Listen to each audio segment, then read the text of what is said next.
का इस्तेमाल कर रही है। अबू आसिम साहब हमारे बीच मौजूद है, आपको सलाम कर रहे हैं, आप उनका जवाब दीजिए, आपको जय भीम कर रहे हैं।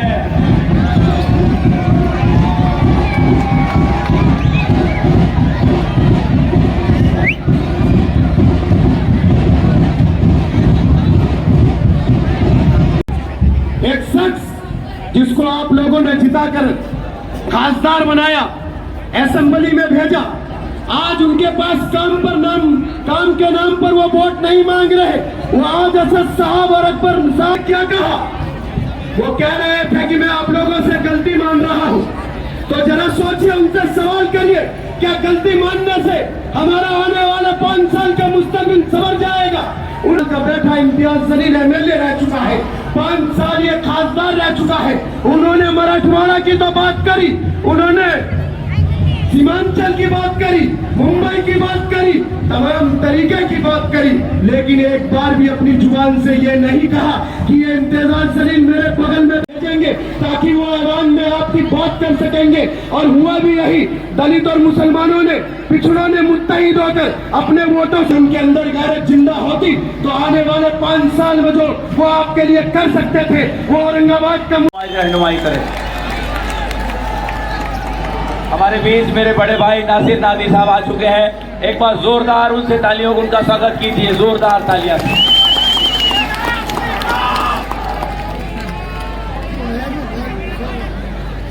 स्टेज पे तशरीफ फरमा समाजवादी पार्टी के महाराष्ट्र के सदर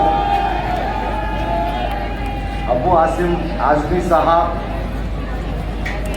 पार्टी के जिम्मेदार रऊफ भाई, फैसल भाई, स्टेज पे तशरीफ फरमा हमारे जमीर भाई कॉर्पोरेटर, हमारे इमरान भाई, फिरोज मूसा खान, हमारे भाई फराज भाई, मैं किन किन नौजवानों का नाम लूं, हमारे करीम कुरैशी साहब, हबीब कुरैशी साहब, हमारे पटेल जगह नहीं है पीछे, जमीयत अरब के भाई नासिर नादी चाऊ साहब, हमारे खादू चाऊ साहब, मूसा नादी चाऊ, मेरी सामने बैठी हुई मेरी माओ बहनों, मेरी अवसरमर ताई, मेरी सपना बेटी, मेरे बुजुर्गों, मेरे नौजवानों, मैं किन अल्फाज में आपका शुक्रिया अदा करूं। मैं अबू आसिम साहब का शुक्रगुजार हूं कि उन्होंने मुझे सहारा दिया और आज इतनी बड़ी तादाद में आप मेरे सामने मौजूद हैं। मैं अल्लाह की बारगाह में शुक्र अदा करता हूं और आप सबका शुक्र अदा करता हूं कि आपने एक भाई के खातिर, एक बेटे के खातिर यहाँ जमा हुए हैं। मैंने आपको दावत दी थी, आप यहाँ मौजूद हुए, मैं आपका एहसानमंद और शुक्रगुजार हूँ। मेरी माओ बहनों, मैं दलित समाज का भी शुक्रगुजार हूँ, मराठा समाज का भी शुक्रगुजार हूँ। क्यों तो साहब, मैंने ये सोचा था, मैं जानता हूँ अबू आसिम भाई भी इस बात की वजाहत करेंगे। ये बच्चों को क्या प्रॉब्लम है? खामोश बैठो भाई साहब, खामोश बैठो। मेरा कहना यह है कि भारत देश में सियासत एक समाज से नहीं हो सकती। एक समाज के नाम पर हम इख्तियार में नहीं पहुंच सकते। इसीलिए मैंने बहुत मेहनत करके 2019 में प्रकाश अंबेडकर साहब को और एमआईएम को एक किया था। मगर अफसोस की बात है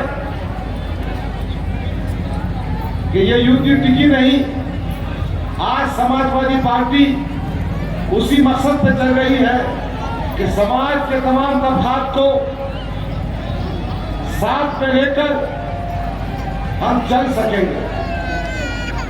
अजीजान गिरामी, दलितों का मसला हो, मुसलमानों का मसला हो या ओबीसी का मसला हो, सच्चाई ये है कि ये हिंदुस्तान में, ये महाराष्ट्र में, ये औरंगाबाद में मजलूम, मेरे भाई कह रहे थे कि इम्तियाज जलील ने वंचित बहुजन अघाड़ी और एमआईएम की युद्ध की तोड़ी, ये सब जानते हैं, ये सब जानते हैं। उसके कारनामे, उसके धंधे, उसकी मांडोगी, उसका पाखंडीपन, उसका दलाली सब जानते हैं। लोग भाई कहने की जरूरत नहीं है। मगर मैं कि हम समाजवादी पार्टी का उम्मीदवार हूं, इंशाअल्लाह हम आपकी मदद से इस मशरकी हल्के में 2 वक्त से जो चुन के आया वो आमदार है अतुल सावे, उसको शिकस्त देंगे इंशाअल्लाह ताला। हमारे गैर मुस्लिम भाइयों की मदद से, हमारे ईमान वाले भाइयों की मदद से, हमारे साथियों की मदद से हम आरएसएस का जनाजा निकालेंगे। यकीनन भारतीय जनता पार्टी वो पार्टी है जो आरएसएस की टीम है। ये नाथूराम गोडसे की औलाद है, ये नाथूराम गोडसे की औलाद जो महात्मा गांधी के खातिर है। इनको सबक सिखाना बहुत जरूरी है। अजीजा गिरामी, मैं खुद मोहतरम अबू आसिम साहब को सुनने के लिए जमा हुआ हूं। मेरे आने का मकसद यह है कि मैं अबू आसिम साहब को सुनूं, मगर 2 या 3 बातें मैं आपसे कहना चाहता हूं। मैं अपनी बहनों से, दलित समाज से और मुसलमानों से कहना चाहता हूं, एक एमएलए को 1 महीने में 2,60,000 तनख्वाह मिलती है। मैंने ये अहद किया है, मैंने ये तय किया है और इसका वादा मैं आपके सामने कर रहा हूं, अबू आसिम आजमी को गवाह रखकर, कि मेरी तनख्वाह का मैं 1 पैसा भी नहीं उठाऊंगा। ये पैसों का एक फंड बनाऊंगा। साल में तकरीबन 32 लाख जमा होते हैं और ये फंड से मेरे गरीब बहनों की, मेरे बच्चों की, नौजवानों की, जरूरतमंदों की बिना लिहाज मजहब और मिल्लत मैं मदद करूंगा। एक ट्रस्ट बनाऊंगा। राजनीति में पैसा कमाने को नहीं आया। मैं डिक्लेयर कर रहा हूं, 5 साल की जो तनख्वाह होगी हर महीने बैंक में जमा कर दी जाएगी। एक कमेटी बना दी जाएगी, आपकी कमेटी, जो ये तय करेगी कि कौन मुस्तहक है, किसको कितने पैसे देना चाहिए। मैं ये भी कहना चाहता हूं, अगर किसी मुसलमान बच्चे पर, किसी दलित पर, ओबीसी पर महाराष्ट्र की पुलिस जुल्म करती है, आपका एक फोन कॉल काफी है। गफ्फार कादिर खुद दौड़कर पुलिस स्टेशन आएगा,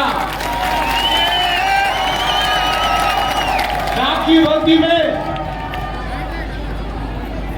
जो पुलिस वाले मस्ती करते हैं, उनकी मस्ती को खत्म करूंगा।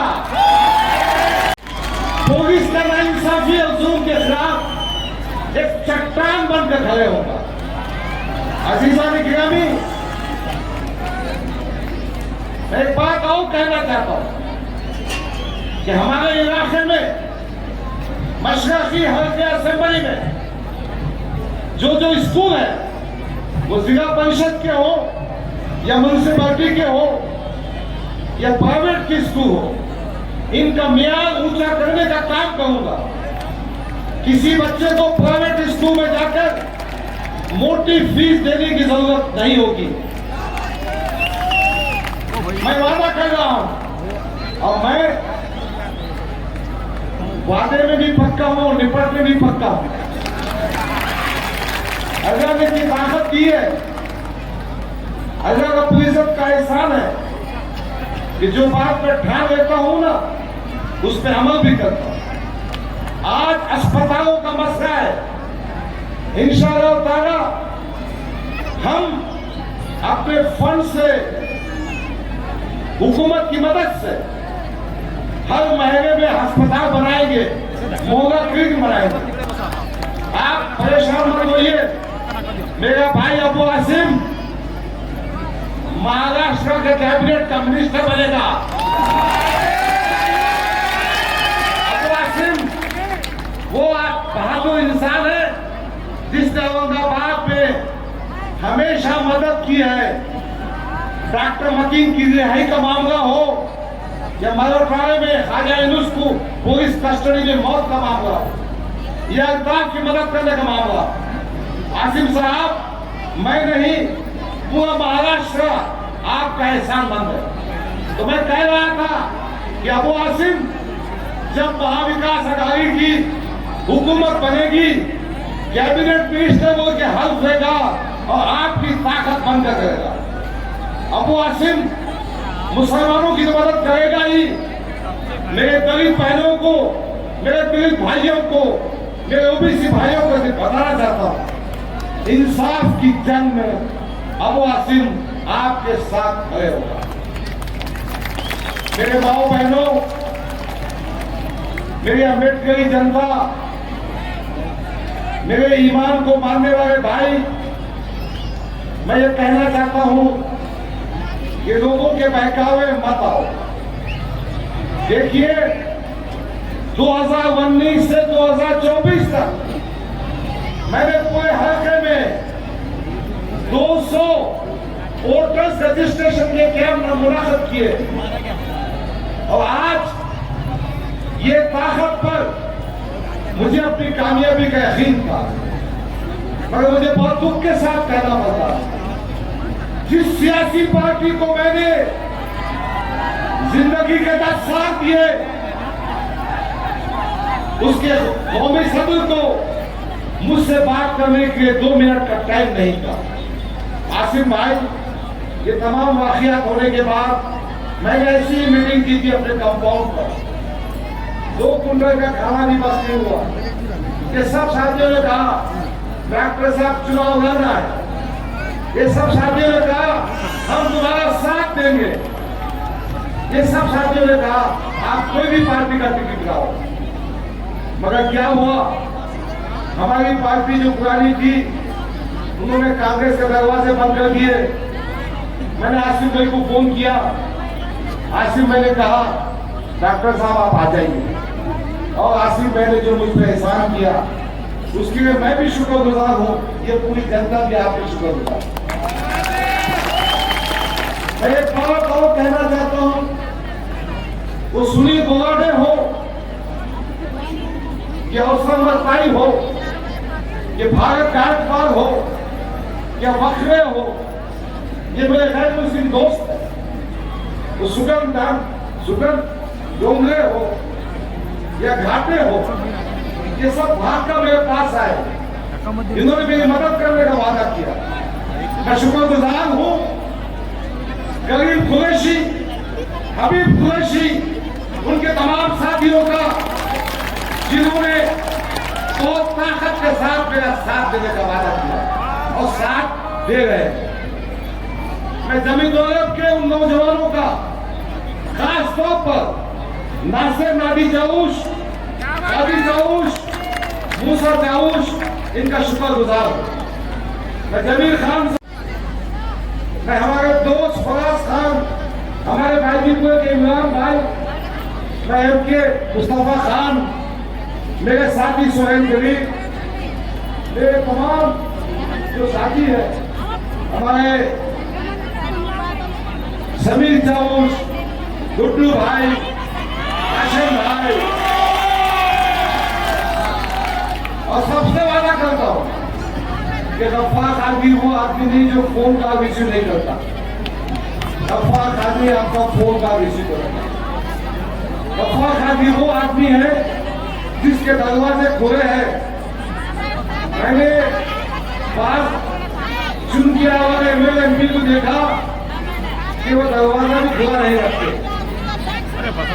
मैं वो आदमी हूँ जो आपके बीच में रहूंगा, बालकनी में से हाथ नहीं बताऊंगा भाई, बालकनी में से हाथ नहीं बताऊंगा। मुझे मेरे बच्चों को लंदन तालीम हासिल करने के भेजना नहीं है।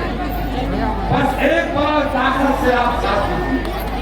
समाजवादी पार्टी महाराष्ट्र में महाविकास पार्टी का हिस्सा है। महाविकास अघाड़ी की हुकूमत आएगी, गवर्नमेंट के जरिए अबू आसिम आजमी के जरिए हम स्कीमात लाएंगे। दूसरी बात, मैं जो खास तौर पर मुस्लिम नौजवानों से कहना चाहता हूं कि हम रिजर्वेशन की जंग को आगे तक ले जाएं, ताकि तालीम के मैदान में जिस तरह से डॉक्टर बाबा साहब अम्बेडकर ने अपने समाज को एहसान किया, उनको तालीम में, रोजगार में और सियासत में रिजर्वेशन दिया। ठीक है, हम तालीम और रोजगार में मुसलमानों के रिजर्वेशन की बात करेंगे और मुझे उम्मीद है कि ये क़ियादत उसको अंजाम तक पहुंचाएगी।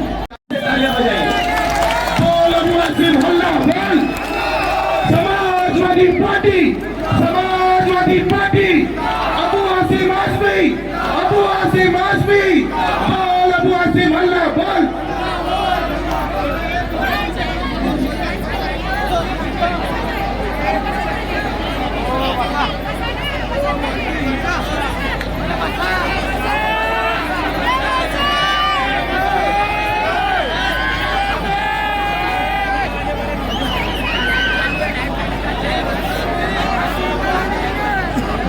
आज औरंगाबाद में समाजवादी पार्टी के उम्मीदवार मोहम्मद अब्दुल गफ्फार कादरी साहब के इस जन सैलाब में आए हुए जनाब विजय भंडारे साहब, आरजेडी प्रेसिडेंट मोहतरम कलीम कुरैशी साहब, हबीब कुरैशी साहब, नासिर मेहदी चाउर साहब, आबिद चाउर साहब, मूसा मेहदी चाउर साहब, जमीर खान साहब, मूसा फिरोज खान साहब, फराज साहब, डॉक्टर मीर कादरी साहब, मुस्तफा खान साहब, ओवैस आलम साहब, सुनील पुराटिके साहब, सलमान चाउर साहब, अब्दुल रऊफ साहब, फैसल साहब, नसीम सिद्दीकी साहब, मुन्ना साहब, सुरेश जलील साहब एंड समाजवादी पार्टी के तमाम अहदेदारान, मेरे सामने बैठे दाएं और बाएं तमाम बुजुर्गों और बड़ी तादाद में मेरी माओ और बहनों, अस्सलाम वालेकुम रहमतुल्लाहि व बरकातहू। हंगामा खड़ा करना मेरा मकसद नहीं, हंगामा खड़ा करना मेरा मकसद नहीं। मेरी कोशिश है कि सूरत बदलनी चाहिए। मेरे सीने में ना सही तो तेरे सीने में सही हो कहीं भी आग, लेकिन आग जलनी चाहिए। नौजवान साथियों, मुझे बहुत खुशी है कि मुझे बहुत ही अच्छे मजबूत उम्मीदवार मिले हैं। मैं हमेशा एक गाना गाता हूँ, किसी का हृदय जब कोई तोड़ दे, तड़पता हुआ जब कोई छोड़ दे, तब तुम मेरे पास आना प्रिय, मेरा घर खुला है, खुला ही रहेगा, मेरा घर खुला है, खुला ही रहेगा। वाकई मैं तो नाम सुनता था डॉक्टर साहब का बहुत दिनों से कि बहुत मजबूत उम्मीदवार है, और अल्हम्दुलिल्लाह अल्लाह ने उनको मेरे पास भेज दिया।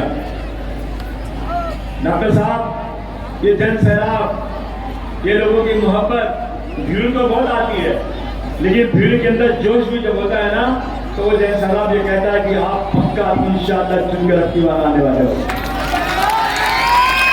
आपने देखा, मैं एक बार मैं मेंबर ऑफ पार्लियामेंट था राज्यसभा में, उसके बाद तीन बार एमएलए रह चुका हूँ, चौथी बार जा रहा हूँ। लेकिन मैंने असेंबली में कभी भी फिरका परस्तों के सामने घुटने नहीं देखे, चाहे कोई भी इश्यू हो। जब भी लोगों ने कोई फिरका परस्ती की बात किया, मैंने डट कर इनके मुकाबला किया। लेकिन ऐसा भी वक्त था मेरे पास कि मेरे पास कोई एमएलए नहीं था, मैं अकेला एमएलए था। मैं ही बैनर पकड़ता था, मैं ही नारा लगाता था अकेले। अभी मेरे पास तो पहले 4 एमएलए थे, 3 हुए, 1 हुए, 2 हुए, और अब की बात मुझे एक मजबूत एमएलए मिलेगा इंशाअल्लाह। डॉक्टर साहब, जिस दिन आप मेरे साथ हाउस में आओगे, मैं आपको वादा करता हूँ किसी के मालिक जो भी मिला है हमारे फौज की तरफ काम कर देंगे। हम बहुत बर्दाश्त कर चुके हैं। अब हमें याद है, हम जो पैदा नहीं हुए थे उस वक्त इस देश की आजादी के लिए कितनी बड़ी लड़ाई लड़ी गई। कहते हैं वक्त ऐसा भी एक वक्त इस मुल्क में आया कि ये उलमाए कराम जिनको आज जिनके कपड़ों को देखकर इनको दहशतगर्दी याद आती है, यही उलमाए कराम इस मुल्क में अंग्रेजों के सामने चट्टान की तरह खड़े हो जाते थे। और अंग्रेज परेशान हो गया कि अरे बाप रे बाप, ये क्या होगा, ये मुसलमान जो है हमारे रास्ते में रोड़े की तरह आ जाते हैं, हम अपनी अंग्रेजियत के फरोग में हमारा काम नहीं होता है। उन्होंने अपने आला अफसरान से पूछा कि क्या करूंगे उलमाओं का। उन्होंने कहा जो भी समझ आता उसे कत्ल कर दो। अज़ीज़ान निगरानी, इस मुल्क में ऐसा भी वक्त आया कि तमाम उलमाओं को शहीद कर दिया गया। एक आलिम उस इलाके में बचा नहीं। लोग अपनी मैयत को कंधे पर रखकर एक गांव से दूसरे गांव, तीसरे गांव से तीसरे गांव ढूंढते थे कि कोई आलिम जिंदा हो जो मेरे मैयत का नमाज़े जनाज़ा पढ़ा सके। तारीख में लिखा है ऐसा भी वक्त आया जिस इलाके में कोई भी एक आलिम जिंदा नहीं रहा। जब मैयत खराब होने लगी तो मुसलमानों ने अपनी मैयत को बगैर नमाज़े जनाज़ा के कब्रिस्तान में दफना दिया। जब गुलिस्तान को खून की जरूरत पड़ी, सबसे पहले गर्दन हमारी कटी। अब ये कहते हैं अहले चमन, ये हमारा चमन है, तुम्हारा नहीं।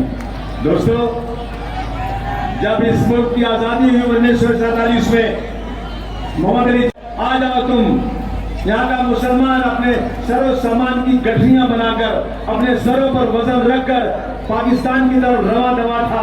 उस वक्त दिल्ली की जामा मस्जिद की सीढ़ियों से मौलाना अबुल कलाम आजाद ने कहा है, मुसलमानों तुम यहाँ पे छोड़कर मत जाओ, तुम चले जाओगे तुम्हारी हजारों मस्जिदें वीरान हो जाएंगी, तुम्हारी मस्जिदों में कोई अजान देने वाला नहीं होगा। तुम्हें याद नहीं है क्या, तुम्हें यही कि गंगा में वजू करके तुमने यहाँ की जमीन पर नमाज पढ़ा है, मत जाओ, तुम्हें खुदा का वास्ता है। तुम्हें जामा मस्जिद का मीनारा आवाज दे रहा मुसलमानों, रुक जाओ। तुम्हें ताजमहल का हुस्न आवाज दे रहा मुसलमानों, रुक जाओ। तुम्हें अल्लाह का वास्ता है, तुम इस मुल्क को छोड़ कर मत जाओ। और मुसलमान उनकी आवाज पर यहाँ रुक गया था। आज क्या हमारे हालात हैं? 1947 के बाद 1949 में हमारी मस्जिद में मूर्ति रख दी गई। जहां हमें इंसाफ की बात कही गई थी, वहां सबसे पहले बाबरी मस्जिद में एक मूर्ति रख गई और उस मूर्ति के रखने की वजह से 1992 में बाबरी मस्जिद को शहीद कर दिया गया। और आज हमसे वफादारी का सर्टिफिकेट मांगा जाता है। आज हालात देश के बहुत खराब हैं, बहुत ही खराब हैं। मैं कहना चाहता हूं आपसे दोस्तों, आज जो सरकार बैठी है, मुझे बताइए क्या 2014 के पहले इस देश में किसी सरकार ने बुर्के पे बैंड की बात किया था? आज बुर्के पे बैंड की बात चल रही है। स्कूल में बच्चियां बुर्का पहन के नहीं जा सकती। क्या इसके पहले कभी गाय और बैल के नाम में किसी का कत्ल किया गया था? 2014 के पहले कभी नहीं किया गया था। आज निहत्ते मुसलमानों को गाय और बैल के नाम पर पकड़कर नंगा करके पेड़ में बांध करके मारा जा रहा है। आज तक हमने किसी से नहीं कहा कि तुम कलमा पढ़ो, हमने किसी गैर मुस्लिम भाई को नहीं कहा कि तुम नारे तकबीर बोलो, लेकिन अकेले मुसलमानों को पकड़ करके नंगा करके उनको मारा जाता है और गाय और बैल का गोबर उनको खिलाया जाता है। कब तक बर्दाश्त करेंगे हम ये? मुझे बताइए आप, कौन सी गलती किया हमने? एक छोटा सा पाना सा एमएलए है, नाम लेने में मुझे जबान मेरी नापाक हो जाएगी। वो कहता है कि मैं मस्जिद में घुसकर मुसलमानों को मारूंगा। मेरा चैलेंज है उसको, मेरा चैलेंज है उसको। मैं कहता हूं फडणवीस साहब से, उसको गिरफ्तार कर लो, नहीं तो उसकी सिक्योरिटी हटा दो, हटा दो सिक्योरिटी उसकी, अगर उसकी मां ने दूध पिलाया है।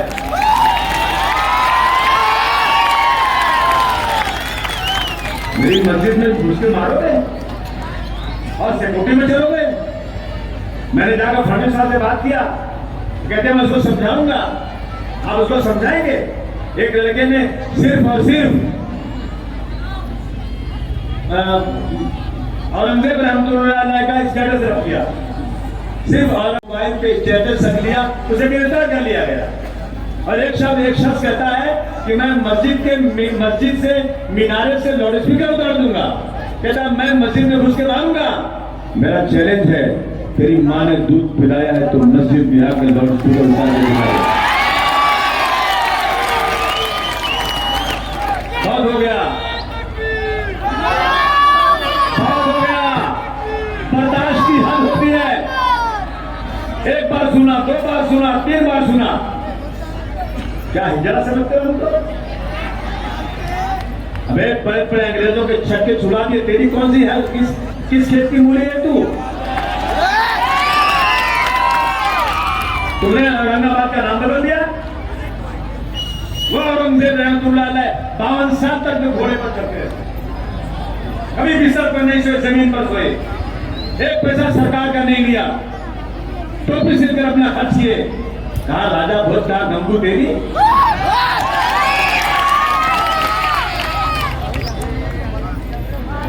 किसका राज था जब भारत को सोने की चिड़िया था? बताओ जरा मुझे, अंग्रेज क्यों आया था यहाँ पर? मुगलों का राज था जब देश सोने की चिड़िया था। हमारी जीडीपी 27% थी, आज 3000% पे आ गई। यह हाल है देश क्या है? इसलिए हम आपसे कहना चाहते हैं दोस्तों कि पानी सबसे ऊंचा हो रहा है। मुझे तो उस वक्त बहुत ही अफसोस हुआ।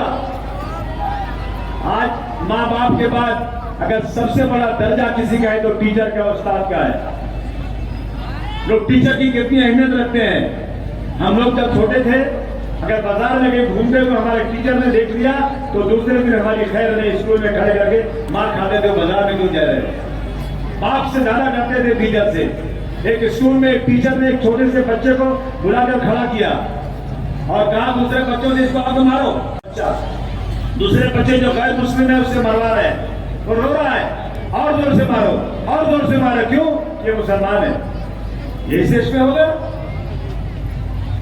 एक शख्स बंदूक लेता है, हमारी सिक्योरिटी में पुलिस वाले हैं, रेलवे के पुलिस वाले रेल के डिब्बे में मुसाफिरों की सिक्योरिटी के लिए खड़े रहते हैं, और उसने 3 मुसलमानों को निकाला और गोली मार दिया। गोली मारने के बाद उसकी बदन पर, उसकी मैयत पर लात रख के कहता है कि इस देश में रहना है तो योगी और मोदी कहना पड़ेगा। इसको बर्दाश्त करें हम? क्या बोलिए, ये बर्दाश्त करने की बात है? हद हो चुकी है। उसको तो उसी वक्त सरकार को जो है फांसी की सजा सुना देना चाहिए था, लेकिन कोई सुनने को तैयार नहीं, आज कोई बात करने को तैयार नहीं। दोस्तों, एक तरफ फिरकापरस्ती बढ़ती जा रही है, रोजाना सुबह से शाम तक सिर्फ एक ही बात है कि मुसलमान मुसलमान मुसलमान हिंदू को उड़ाया जा रहा है। अभी आसाम का जो चीफ मिनिस्टर है वो तो जाके कह रहा है झारखंड में अभी बहुत से पावर बाकी है देश में, इनको लात मार के यहाँ से निकालना पड़ेगा।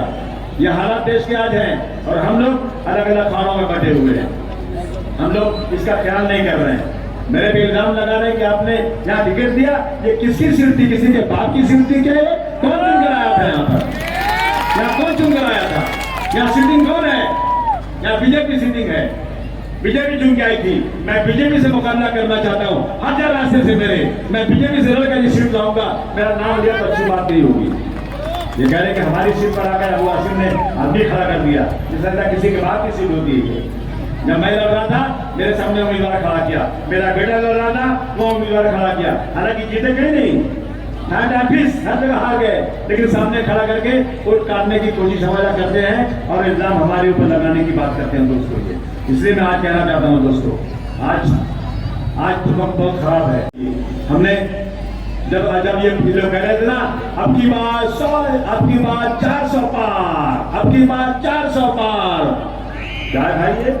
ये कहता है अयोध्या से वहां का जो लड़ने वाला था MP, एक बार हमको 400 पार कर दो, हम देश के संविधान को बदल देंगे।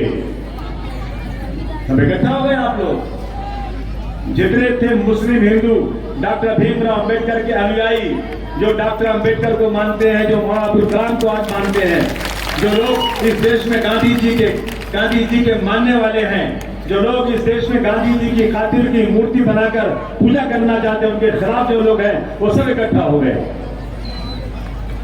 अब की बात 400 पार वाले 240 पर आ गए, ताली बजाओ, 40 और 240 पे आ गए, पूरा घमंड टूट गया, हराम के नीचे गिर गए। लेकिन दो लोगों ने उनको बैसाखी दे दिया, दोनों पैर लड़ रहे हैं, दो बैसाखी, एक नीतीश कुमार की, दूसरी चंद्रबाबू नायडू की। इससे पहले 10 साल तक इनका एक भी पार्लियामेंट में बिल वापस नहीं हुआ। आप इकट्ठा हुए ना तो पार्लियामेंट से इनका वक्फ बोर्ड का बिल वापस हो गया, इनका मुंह टेढ़ा हो गया, बिल पास नहीं हुआ। ये इकट्ठा होने की वजह से हुआ है। इसलिए हम कहना चाहते हैं दोस्तों, अब की बार फिर इलेक्शन आ गया असेंबली का। असेंबली के इलेक्शन में जो लोग रोजाना फिरका परस्ती करते हैं, जिनके राज्य में विशालगढ़ के अंदर, यही कोल्हापुर में विशालगढ़ है, एक लेडी 15 दिन से कहती है कि हम जाएंगे विशालगढ़ में चढ़कर ऊपर वहां की मस्जिद को उसको शहीद करेंगे। जिस तरह से हम अयोध्या में गए थे, बाबर की छाती पर चढ़कर हमने वहां गेरुआ झंडा लगाया, वैसे ही हम करेंगे। 10 दिन तक चिल्लाती रही, पुलिस ने कोई एक्शन नहीं लिया। और उसके बाद वो वहां गए, दरगाह पे तोड़ताड़ किया, पहाड़ पे दरगाह है, नीचे उतरे, वहां से 3 किलोमीटर पे गजापुर एक जगह है, गजापुर 50 मुसलमानों के घरों को तोड़ के बर्बाद कर दिया। औरतें अपने बच्चे को जंगल में लेकर चली गई अपनी हिफाजत के लिए। मस्जिद में घुसकर मीनारे को तोड़ा, मस्जिद में घुसकर जितने कुरान शरीफ थी उसको जला दिया। तो सरकार चाहिए आपको? बोलो, आपको सरकार चाहिए? और हम बर्दाश्त करते रहे। मुख्यमंत्री उसी दिन गए जिस दिन रात को वहां वावेला हो रहा था, उस दिन वहां पहुंचे, लेकिन कोई बयान नहीं। एक शख्स हुजूर सल्लल्लाहु अलैहि वसल्लम के खिलाफ बयान देता है। मैं बोला, अगर ये किसी मुस्लिम मुल्क में होता ना तो ये फांसी देकर के इसकी लाश ठंडी हो गई होती। हुजूर सल्लल्लाहु अलैहि वसल्लम के खिलाफ कहते, दुनिया में जितने लोग हैं एहतराम के काबिल, दुनिया में जितने लोग हैं एहतराम के काबिल, मैं सबको मानता हूं मगर मुस्तफा के बाद। हुजूर सल्लल्लाहु अलैहि वसल्लम के खिलाफ बयानबाजी, उसको सजा होना चाहिए, उसको समाज से बाहर निकालना चाहिए। लेकिन हमारे मुख्यमंत्री और हमारे डिप्टी चीफ मिनिस्टर अपने बगल में बिठाकर कहते हैं कि तुम फिक्र मत करो, तुम्हारा कोई पाप आगा नहीं कर सकता, हम तुम्हारे साथ हैं। ये हालात हो गए देश में आज। इसलिए हम आपसे कहने आए हैं दोस्तों कि आज जो है, आज अपने को हमको आज जो है इकट्ठा होना चाहिए। मैं हमेशा कहता हूं, मुश्किल को जान पड़े तो घबराने से क्या होगा, मुश्किल को जान पड़े तो घबराने से क्या होगा। जीने की कोई राह निकालो, जीने की कोई राह निकालो, मर जाने से क्या होगा। मैं सब मिलकर आवाज उठाएं तो शायद चाँद में कोई रोक पड़े। मैं तन्हा जुगनू हूं, मेरे तन्हा चिल्लाने से क्या होगा। साथ आइए आप लोग। और ऐसी सरकार को फाड़ के फेंक देना है। महंगाई बढ़ती जा रही है, लहसुन 400 रुपए किलो, टमाटर महंगा, तनख्वाह कम होती जा रही है। ये बहनें बैठी हैं, मेरी रोज दीदी मुझसे कहती है कि मैं बाजार जाती हूँ तो इतना महंगा सामान है, चलो हम तो खरीद सकते हैं, लेकिन जिसको 10,000 15,000 की तनख्वाह मिलती है वो कैसे रोजी रोटी चलाता होगा, कैसे अपना घर चलाता होगा। रोजाना बढ़ता जा रहा है। बिजली की बिल महाराष्ट्र में सबसे ज्यादा है और टैक्स में 100 रुपए में 38 रुपया, 38% महाराष्ट्र टैक्स देता है। 100 में 38 रुपया महाराष्ट्र का हिस्सा है, लेकिन दिल्ली की सरकार 100 में 38 देने के बाद हमें 100 में 7 रुपया देती है। और सबसे ज्यादा बिजली की बिल महाराष्ट्र में आती है। बोले बिजली बिल ज्यादा है कि नहीं आप लोगों के यहाँ? 1500 रुपया लाडली बहना का नाम देकर 2500 रुपया बिजली के नाम में ले रहे हैं। ये क्या है, मजाक बना रखा है। मेरी मांग है, मेरी मांग है डॉक्टर कादरी साहब, इंशाअल्लाह हम चुन कर आएंगे, सरकार आएगी तो हम लोग जितनी बिजली की बिल दिल्ली में है, जितनी बिल या गुजरात में है, उतनी ही बिल महाराष्ट्र में होगी, उससे ज्यादा बिल नहीं दे दिया जाएगा। इस बात का आप लोग करना है।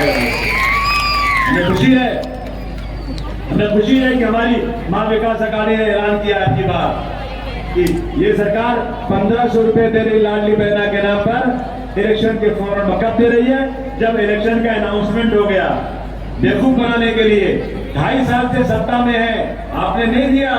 जब आपको लगा कि अब मेरा वोट जा रहा है तो अपने वोट को बचाने के लिए आपने 1500 रुपया महीना औरतों को देने की बात किया। महा विकास अघाड़ी कहती है कि 23 तारीख को रिजल्ट आने के बाद सरकार हमारी बनेगी, हम 3000 रुपया महीने औरतों को देंगे। 3000 रुपया औरतों को बस में सफर करने के लिए 1 रुपए का टिकट नहीं लेना पड़ेगा, पूरे महाराष्ट्र को पास मिलेगा, 1 पैसा नहीं लगेगा। जो बेरोजगार है, हम बचपन से सुनते थे डॉक्टर साहब, बेकारी का दाम दो या बेकारों को काम दो, बेकारी का दाम दो या बेकारों को काम दो। मगर इसका मतलब क्या होता है? का जो बेकार है ना उनको भत्ता दो। सरकार ने पार्टी ने अनाउंस किया है, महा विकास अघाड़ी ने, अपनी बात छूट कर आ गए ना, हर बेकार नौजवान को जो रोजी रोटी से नहीं लगा, ऐसे नौजवान को महा विकास अघाड़ी की सरकार बनी तो 4000 रुपए उसको हर महीने दिए जाएंगे। 4000 रुपए। लोग बेचारे अस्पतालों में भागते रहते हैं, कैंसर की बीमारी हो गई, आजकल जो है गुर्दे की बीमारी हो गई, टीबी हो गई, हार्ट की बीमारी हो गई, फिर एफडीआई 5 लाख रुपया, 10 लाख रुपया सरकार ने अपनी तय किया है। महा विकास अघाड़ी ने अब की बार अनाउंस किया है, अगर उनकी सरकार आ गई ना, 25 लाख रुपए का इंश्योरेंस हर गरीब का बनाया जाएगा। 25 लाख रुपए तक की इलाज फ्री, दवाई फ्री। और याद रखना, सरकार ने जो ऐलान किया है ना, अगर वो काम नहीं करेगी ना, मैं और डॉक्टर साहब हाउस चलने नहीं देंगे जब तक पूरा काम नहीं करोगे। और आपने जगह है, मैंने हाउस में वो काम नहीं होने दिया जो सरकार ऐलान करती है और नहीं काम करती है, तो इसका हमारा पूरा आपको यकीन पूरा है। इसलिए दोस्तों, अब की बार डॉक्टर साहब के साथ नाइंसाफी हुई है। एक बार इलेक्शन लड़े, कितने वक्त आए थे आप? एक ही बार आया। और पहले वो हम लोग कबड्डी खेलते हैं ना, कबड्डी खेलते जाते हैं ना, तो जो लाइन रहती है पकड़ने वाले रहते हैं, थोड़ी सी लाइन छूट जाती है और लाइन पकड़ते एक सूट बाकी रह जाता है और सांस टूट जाती है। तो बड़ा अफसोस होता है, भाई हालत है कि इन्होंने डॉक्टर साहब ने कई लाख वोट दिए होंगे। कितने वोट दिए थे? डॉक्टर साहब ने 80,000 वोट लिए और 3000 वोट लिए होते ना, और तो मेरे साथ असेंबली में पहुंच गए होते। सिर्फ 3000, दोनों बार हारे 3,000 वोट से। और अब की बार इंशाअल्लाह डॉक्टर साहब आपके झोली में कई हजार वोट ज्यादा आएंगे, कब आने का सवाल ही नहीं पता। बोलो सच्चाई है कि नहीं? वादा करो आप लोग, अब की बार कितना वोट देंगे? जोरदार तरीके से। आपको पता है डॉक्टर साहब, समाजवादी पार्टी की सरकार यूपी में आई, उत्तर प्रदेश में समाजवादी क्या चाहती है सुनो आप। यूपी में माइनॉरिटी के बच्चों को आईएएस आईपीएस बनने के लिए एक नई इमारत बनाई गई। उसमें बड़े बड़े टीचर्स प्रोफेसर आए कि इनको आईएएस आईपीएस की ट्रेनिंग दो, और उनको लिए 15 करोड़ रुपए का फंड अखिलेश यादव ने दिया। वही काम हम लोग इंशाअल्लाह यहाँ करके दिखाएंगे आपको। यूपी में फसाद हो गया था एक बार, यहाँ भी फसाद हुआ था, मैं आया था ये पे, गोली मार दी गई थी। एक शख्स अपने घर में था, पुलिस वाले ने बैठ के गोली मारा उसको। जब मैंने असेंबली में उठाया ना, फडणवीस से कहा नहीं गलत बोल रहे हैं आप। मैंने कहा मैं गवाही मेरे पास है, नहीं माने मेरी बात, नहीं सुना उन्होंने मेरी बात। और उसके बाद क्या दिया उनको? कुछ मुआवजा नहीं मिला उनको, 1 पैसा मुआवजा नहीं। लेकिन उत्तर प्रदेश में जब फसाद हो गया था तो मरने वालों को के परिवार को अखिलेश यादव ने 15 लाख रुपया दिया था। कितना? 15 लाख रुपया। और जिन पुलिस वालों ने वहां पर बराबर से काम नहीं किया, उन सबको सस्पेंड कर दिया था अखिलेश यादव ने। वहां के एमपी को, वहां के एमएलए को, जो लोग फिरका परस्ती में थे, सबके हाथों में हथकड़ी लगाकर अखिलेश जी ने जेल में भेज दिया था।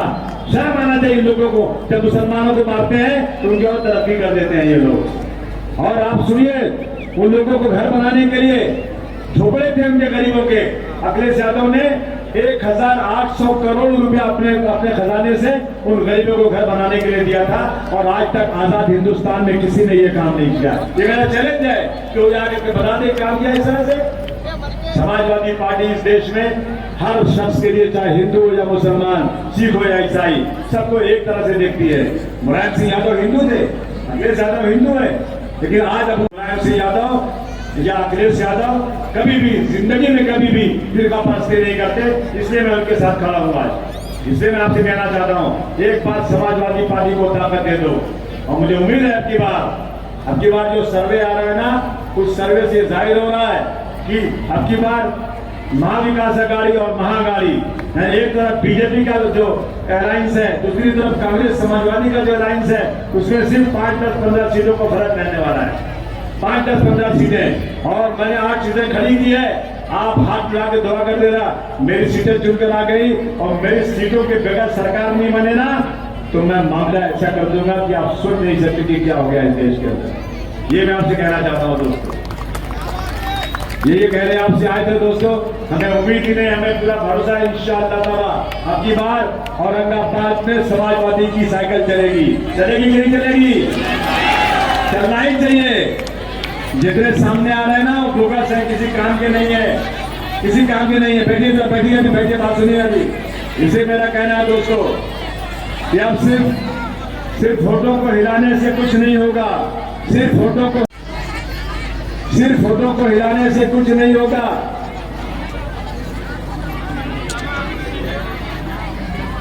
सिर्फ फोटो को हिलाने से कुछ नहीं होगा। जिंदगी के लिए बेमौत मरते ही क्यों हो, और अहले ईमान हो तो शैतान से डरते क्यों हो। तुम भी महफूज कहां अपने ठिकाने पे हो, बाद अखलाक तुम ही लोग निशाने पे हो। सारे गम सारे शिकवे सारे गिरे भुला के उठो, सारे गम सारे शिकवे भुला के उठो। जो भी झगड़े आपस में भुला के उठो।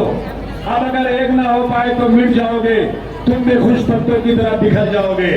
मैं आपसे कहने आया हूं दोस्तों आज कि हम लोग सब कुछ भूल करके, जिस तरह से इंडिया अलायंस में हम लोगों ने एक साथ मिल करके 400 पार वालों को 240 पे लाया, अब की बार इनको ला दो कम से कम 70-75 सीट पर, बाकी महाविकास अघाड़ी की सरकार ला दो, इंशाल्लाह इनकलाब आ जाएगा महाराष्ट्र के अंदर।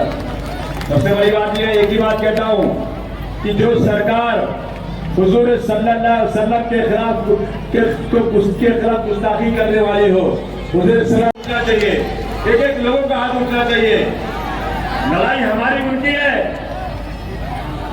हमारी लड़ाई है। बीच में हट जाओ तुम लोग, तुम दलाल लोग हो, तुम अंदर से मिले हुए हो। अब ये जरूरत नहीं तुम्हारी इस वक्त जरूरत है डॉक्टर साहब की। इस वक्त है वो लोग जो वाकई इस मुल्क के लिए कुछ करना चाहते हैं। हट जाओ पीछे, डॉक्टर साहब की डायरेक्ट टक्कर है फिर प्रश्नों से, और आप साथ रहेंगे ना, ये उनको पलट देंगे, पक्का पलट देंगे अब की बार। और डॉक्टर साहब यहाँ से समाजवादी पार्टी की साइकिल पर बैठ के जाएंगे कि नहीं जाएंगे? जोर से बोलो, तुम्हारी निशानी क्या है? और जोर से बोलो, पतंग का नंबर क्या है? 5 नंबर मेरा भी है। अरे मेरी भी साइकिल बम्बई 5 नंबर की है, यहाँ भी 5 नंबर की है। साइकिल बहुत जबरदस्त चीज है, पेट्रोल डीजल की जरूरत नहीं, बहुत ट्रैफिक है, ऐसे आप निकल जाओगे। जब मैं चुन के आया था ना, साइकिल से गया था असेंबली, आपको भी साइकिल चलना पड़ेगा। अब उन दोनों डबल साइकिल हो जाएंगे साइकिल पे, मैं चलाऊंगा, डॉक्टर को बुझाऊंगा। ये तमन्ना पूरी करोगे? बोलो भाई, अगर हाथ उठा के बोलना भाई को यार, क्या लगाओ भाई, तुम लोग क्यों हाथ उठाते हो यार? जाओ हाथ रखो,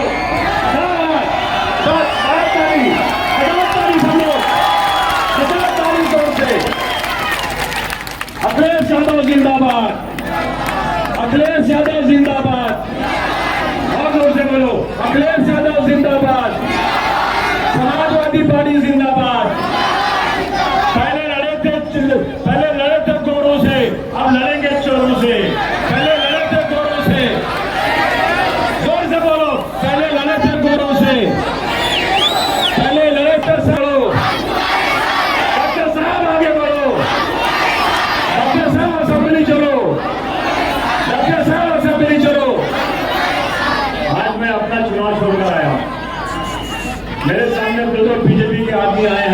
हराने के लिए मुझे, लेकिन मुझे अपनी फिक्र कम है, डॉक्टर साहब की फिक्र ज्यादा है। मुझे मेरे लीडरों ने कहा आसिफ भाई छोड़ना मत। यहाँ से ये ब्लैक मेलर को हालत करे, ब्लैक मेलर को हालत करे यहाँ से, और ये जो कंसीबी जो है ये शेरवानी को ब्लैक मेलर है। उतर जाए मेरी बात और इंशाल्लाह उतरेगी, मुझे पूरी उम्मीद है। आपका बहुत बहुत शुक्रिया, बहुत बहुत धन्यवाद, बहुत बहुत मेहरबानी। जय हिंद, जय जय महाराष्ट्र।